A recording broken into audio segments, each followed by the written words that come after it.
The third episode of the new Young Sheldon Season 7 features an unexpected development in Mary and George's marriage. In the final season of Young Sheldon, the Coopers stay apart, with the new year commencing from the events of the sixth season finale. After the tornado at Medford, Sheldon and Mary were on the verge of returning home, but everyone discouraged them, especially given their living situation. Sheldon and Mary argue at the beginning about the young genius touring Germany by train, of course. He informs his mother that it is the birthplace of the modern rail system. Mary clearly doesn't want him to go out by himself and asserts that he is incapable of doing so. She replies in a humorous way, "When you become a German child, we'll talk," in response to Sheldon mentioning that German kids ride trains alone. Sheldon then exhibits strange conduct, lying to his mother and choosing to board the trains in spite of everything. Sheldon is still an adolescent, I suppose, even if that's the case.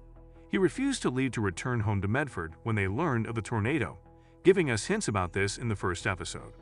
But as we all know, he isn't very good at keeping secrets. He then informs Missy, his sister, what he's up to. But his sister was unconcerned as usual. Before getting off a train to have a bite, Sheldon makes about 5 excursions. The train also doesn't hold out for him. He gets into a lot of problems as a result. When Sheldon phones home, Missy answers, but she isn't interested in helping him when her friend Taylor calls. When the young adolescent phones the police, who come to his aid, they are genuinely unwilling to spend an hour in a car with Sheldon because of how obnoxious he is. Sheldon is therefore forced to navigate his own route back on foot. He's all messed up when a wild dog chases after him when he's on a walk. A few hours later, Missy phones Mary to inform her that her brother is in trouble. When Sheldon returns and tells another falsehood, Mary allows him to believe he got away with it, rather than confronting him. Furthermore, she claims that George's guilt is killing him in her letter to him. It's deserved. George begins to write letters to Mary, and it becomes incredibly sweet, even though it began as a way to stay in touch, because phone calls to and from Germany are expensive. I couldn't help but smile the entire time. The two inform one another on developments in Germany and Texas. Taylor, Missy's new companion, turns out to be a male 15 as opposed to Missy, who is 13. George accepts her deception when she claims he is gay. He's obviously not, though. The exchange of letters between the two reminds Mary of the letters she wrote to George during the Vietnam War.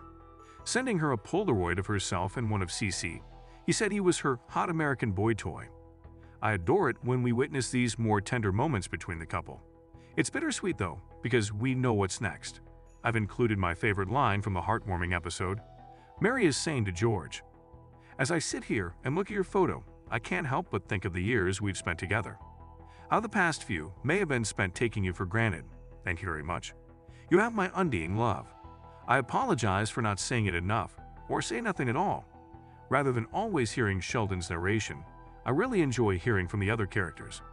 Additionally, the letters served as a fantastic storytelling tool and style for the show, because some of the other characters are motivated to write letters as a result of their exchanges. Like Georgie sending Mandy a romantic note. It's romantic, at least for him. It's really quite humorous.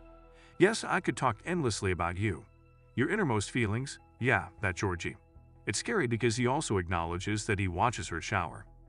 However, this makes Mandy want to take a shower, and she could even leave the door open.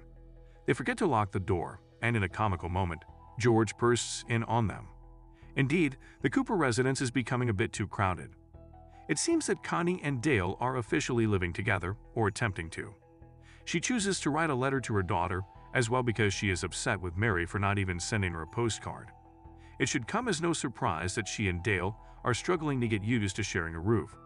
It seems that Dale enjoys playing the guitar, but he always plays the same tunes. When Connie comes clean about hiding it, they establish some ground rules. Furthermore, Dale farts all night long, and Mima snores loudly.